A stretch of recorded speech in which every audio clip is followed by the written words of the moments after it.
Hi, welcome. Here's INTERGEO TV live from Berlin 2023, and with us is right now the CEO of Esri Germany. Here's Jürgen Schomakers. Hi, and welcome to INTERGEO TV. Hi, Denise. How are you doing? How are you today? Very good, here at very INTERGEO? good. Excited to be here. Wow, that's great. Well, everything seems to be here right now about location intelligence, of course, digital twins. We have GIS and AI here. We have new development and solutions. Maybe let's start with the biggest technology trends, the digital twins and the visualization, the 3D visualization. And so is Esri technology, of course, laying the groundwork for it. So where do the digital twins come into play, and do programs or the technology behind ArcGIS help with that? Yeah, I think maybe first of all, digital twins, it's quite a buzzword, but it's not new. So when we're looking in the history of GIS, we were always talking about digitalization of the real world into the digital pictures.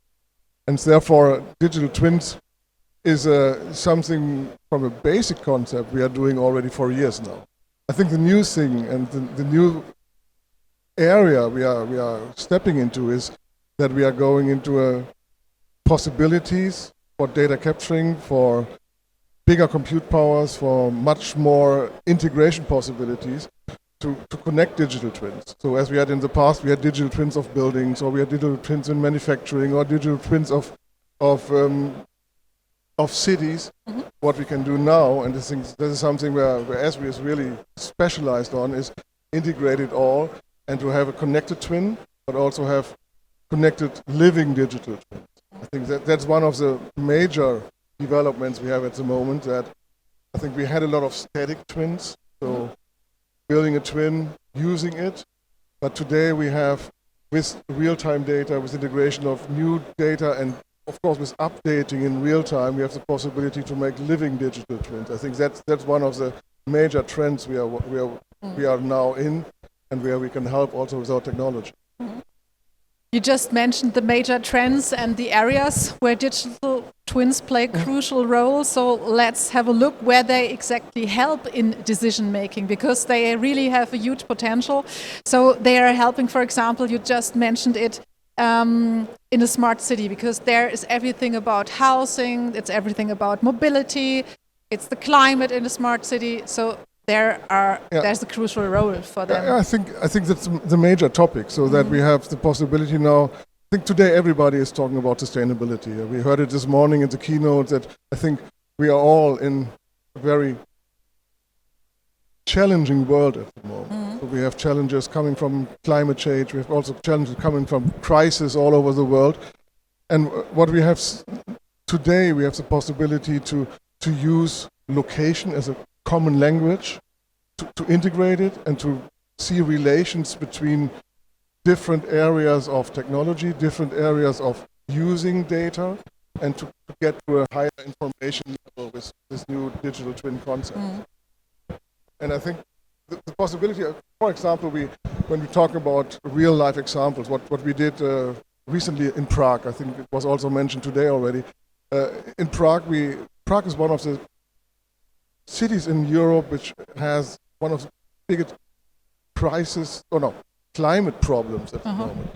Why do they have that? Because they have a lot of areas, or they have not enough green areas, so the climate crisis, temperature increases hitting Prague very much. And what they're doing now is they're collecting data, they're collecting real-time data with sensors, with different areas, trying to find out where can we do something to avoid maybe in the future overheating, to avoid for example, where do we have older people? Older people are much more exposed to heating, and therefore to interconnect climate data with, for example, health data and demographic data is bringing us to a new possibility to find more information and, of course, to get more solutions.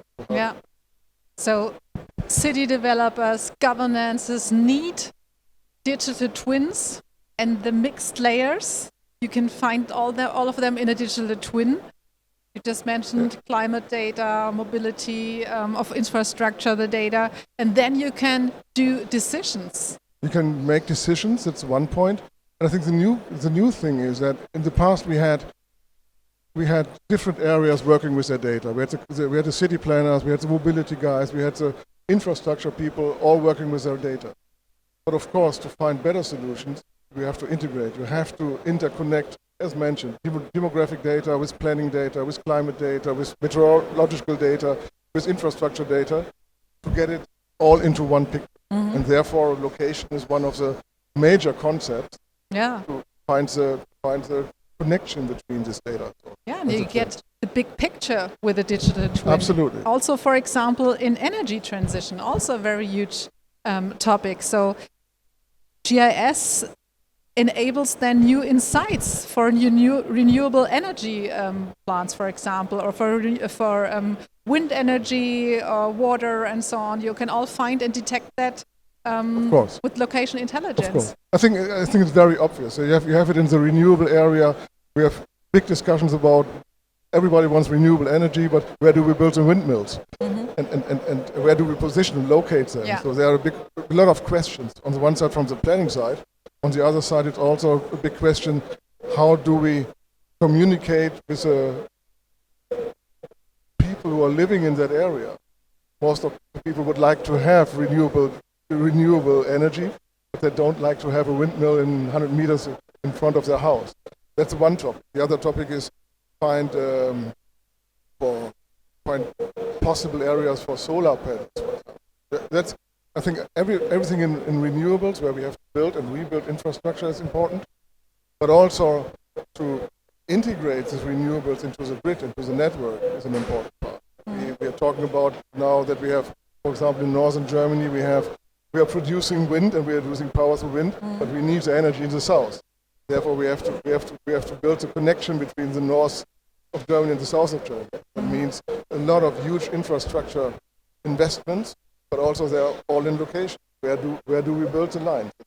How do we integrate it and how do we communicate it with the people? Yeah, and we need digital twins and location intelligence to act now. And GIS, of course, we heard that this morning from Esri founder Jack Dangermond, which was talking about it earlier, that he also said, act now, because we don't have any more time to wait for the global challenges like climate, like heavy rainfall, droughts, the floods, and the dying of animals and species and so on. So everything requires location intelligence. Absolutely. And I think that's very important, that we have to understand that there's no time for waiting. Mm-hmm. So we have to act now. We see, I think every day we see new messages. We see heavy droughts, as you mentioned. We see heavy flooding. And there was another important topic which was mentioned by Paul Becker this morning from BKG. Is that it's maybe important to have the data after the catastrophe, but it's more important to have it before that. So to understand what will happen if. Yeah. And I think that's one of the topics where GIS is coming into action, because we are not only talking about we're not only talking about the data capturing, we're also talking about the analysis of the data. We are talking about not only about monitoring, but we are also talking about prediction of the data. Yeah. And another big topic, of course, also was the artificial intelligence. And how do you see the potential of the implementation of AI into products and services like Arcus or some other Esri products, for example? How important is that, and what significance has it? I think it had already significance, also in the past. So when we are talking about the use of data, we talked, I think Paul Becker was mentioning this morning about meteorological data from DVD, talking about 200 petabytes. Yeah. And if you would like to analyze this data, you can't do it by hand. So you need things like artificial intelligence to get out of this huge amount of data to get real information. Yeah. And therefore, I think artificial intelligence is not new. I think on the other side, what we are talking, or what the real hype at the moment, is these large language models. Mm-hmm. I think that is an area where we're also talking about analysis of data. Mm-hmm. But on the other side, I think we have to be a little bit careful with that, because it's not only the artificial intelligence, it's also the human intelligence that has to be used. Mm-hmm. And if you are analyzing wrong data, you are getting wrong decisions. So I think we have to learn how we work with artificial intelligence to use that in a way that we are really getting out the right information. Mm-hmm.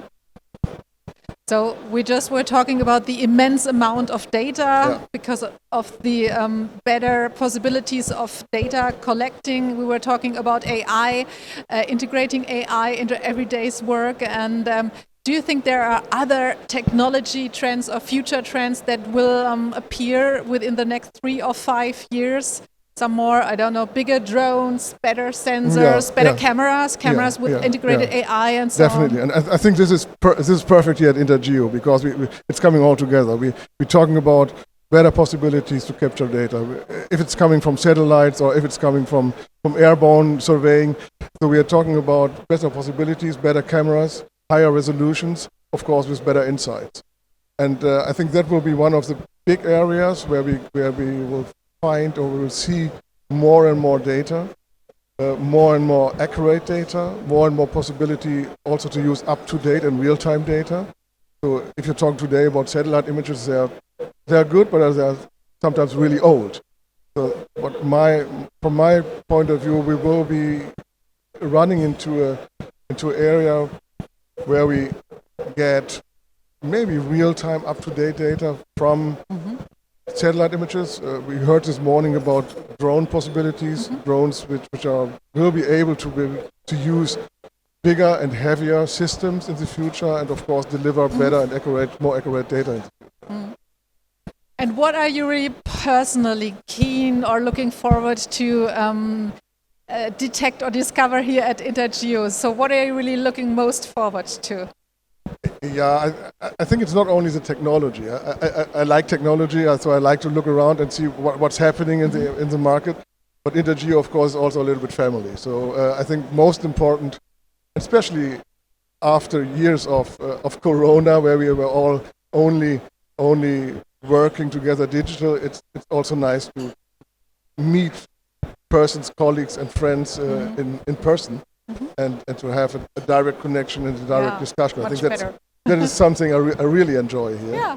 To be here and to see people real and living, and not only in front of a Teams session or something. Yeah, that's it. Meeting and connecting with people. Absolutely. The exchange and the networking. That's it here. So if you couldn't come over to INTERGEO 2023, join us for next year. It will be in September in Stuttgart, and we will see us again. Absolutely. So enjoy here this year. Absolutely. Days in Berlin. Thank you very much, Jürgen. Thanks for joining us. Thank you very much.